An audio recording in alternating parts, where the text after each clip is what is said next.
Two of the smallest words in English, have and get, are doing more work than almost any other verb you know. If you've only learned their textbook meaning, you're missing half the language. Let's fix that today. Welcome back to English Speakology. This is day 6, and quickly, to keep the thread going, on day 1, we started with introducing yourself in 4 clear parts.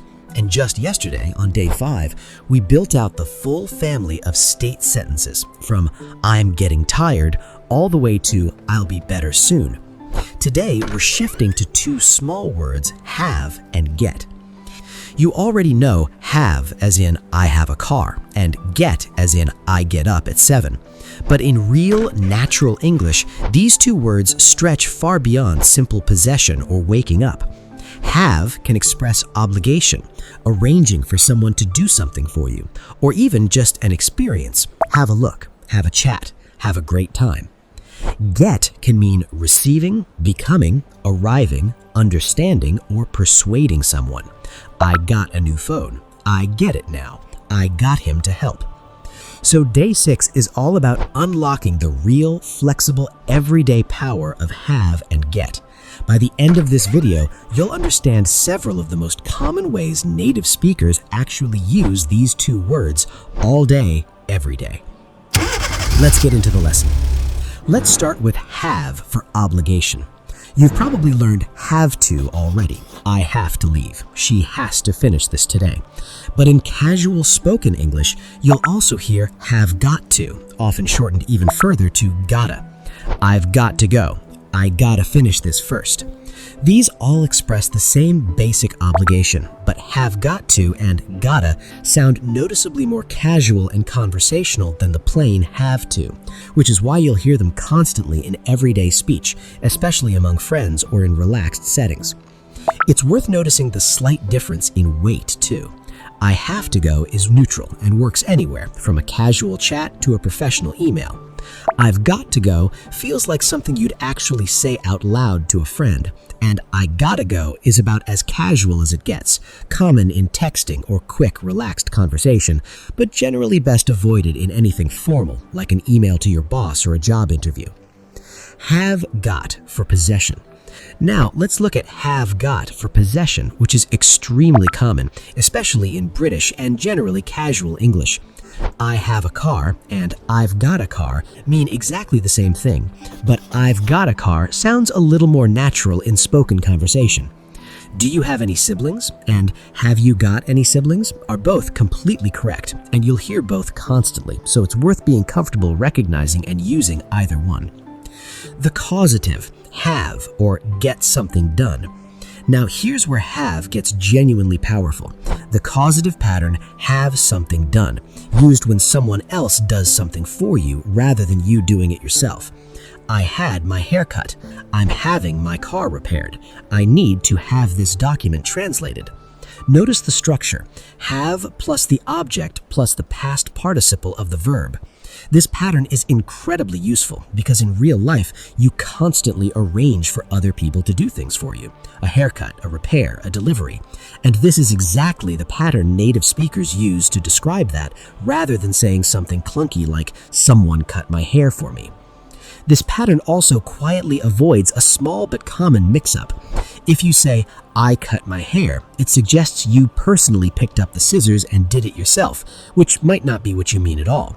I had my hair cut makes it instantly clear that a professional did it for you, which is almost always the actual situation people are describing.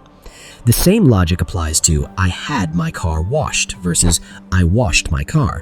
One involves you doing the work, the other involves you simply arranging for it to happen. Get works in almost the exact same causative pattern too, and in casual speech it's actually more common than have. I got my car fixed. I need to get this document translated. I'm getting my haircut tomorrow.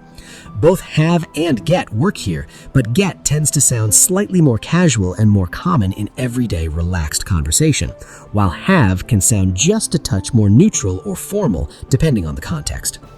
Now, let's move to get for receiving and obtaining, which is probably the single most common everyday use of this word. I got a new phone. She got a promotion. We got some great news today. In every one of these, get simply means to receive or obtain something, and it's used constantly, replacing more formal words like receive or obtain in almost all casual conversation. This use of get extends naturally into asking about gifts, results, and outcomes too. What did you get for your birthday? What grade did you get on the test? Did you get the job? In each case, get is simply asking what came to you as a result of something, a birthday, a test, an application. And this exact question pattern is something you'll hear constantly in everyday conversation in almost every context imaginable. Get also very commonly means become, connecting directly to what we covered yesterday with states and changes. I'm getting tired. It's getting late. We already built this one thoroughly on day 5, so today, just notice how naturally it fits right alongside all these other everyday uses of get. It's really all the same little flexible verb, doing slightly different jobs depending on the sentence around it. Another incredibly common use of get is for arriving somewhere. What time did you get home? We got to the airport just in time. I'll get there around 6. This use of get is so common in spoken English that it often completely replaces arrive in casual conversation. You'll rarely hear someone say, I arrived home at 6 in a relaxed everyday chat. You'll hear, I got home around 6 instead. Get can also mean to understand something. I get it now. Sorry, I don't get what you mean. Do you get the joke? This use is extremely common, especially in casual conversation, and it's a perfect example of how far get has traveled from its most basic dictionary meaning of simply obtain. And finally, get can mean persuading someone or convincing someone to do something, using the pattern get someone to do something. I got him to help me move. Can you get her to call me back? I finally got them to agree. This pattern is genuinely useful for describing situations where you needed a bit of effort or persuasion to make something happen, rather than it happening automatically on its own. Have plus noun, short actions and experiences. There's also a small collection of extremely common expressions using have plus a noun describing a short action or experience rather than possession. Let's have a look. I need to have a quick chat with you. Have a good one. We had a great time. In each case, have isn't describing ownership at all. It's describing a brief action or experience, almost as if the noun itself, look, chat, or time, were temporarily borrowed for that moment. Let's hear a full, natural conversation using several of today's patterns so you can hear how naturally they all blend together. Hey, sorry I'm late. I had to get my car fixed this morning. Oh no, what happened? Honestly, not sure, but the mechanic got it sorted pretty quickly. Anyway, I got here as fast as I could. No worries at all. Did you get my message earlier, by the way? Yeah, I got it, but I didn't really get what you meant about the meeting time. Oh, sorry. I meant we've got to push it back an hour if that works for you. Totally fine. Actually, I've got some free time now, so let's have a quick chat about the project while we're at it. Sounds good. Let me just get my notes real quick and I'll be right with you. Notice how many different jobs have and get are doing in that one short conversation. Obligation, causative repair, arrival, receiving a message, understanding, obligation again, possession of free time, and a quick action, all packed into a completely natural, everyday exchange. This is exactly why these two verbs are so important. Once you're comfortable with all of these patterns, an enormous portion of natural spoken English suddenly becomes far more familiar and far easier to both understand and produce yourself. Here's your practice for today. I want you to build 4 sentences out loud, each one using have or get in a different way. First, an obligation, I have to, or I've got to. Second, something you arranged for someone else to do, I had done, or I got done. Third, something you recently received, I got a.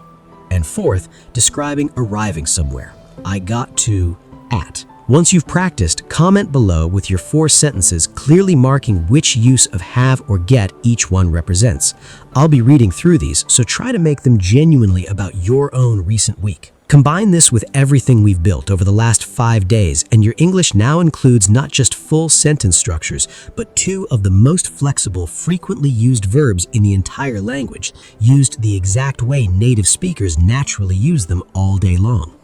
Tomorrow, on day 7, we're going to continue this same idea and look closely at would and let, 2 small words that carry an enormous amount of everyday meaning, from polite invitations to letting someone do something, right through to talking about repeated habits in the past. For now, practice today's have and get sentences a few times out loud. Comment below, and I'll see you tomorrow for day 7.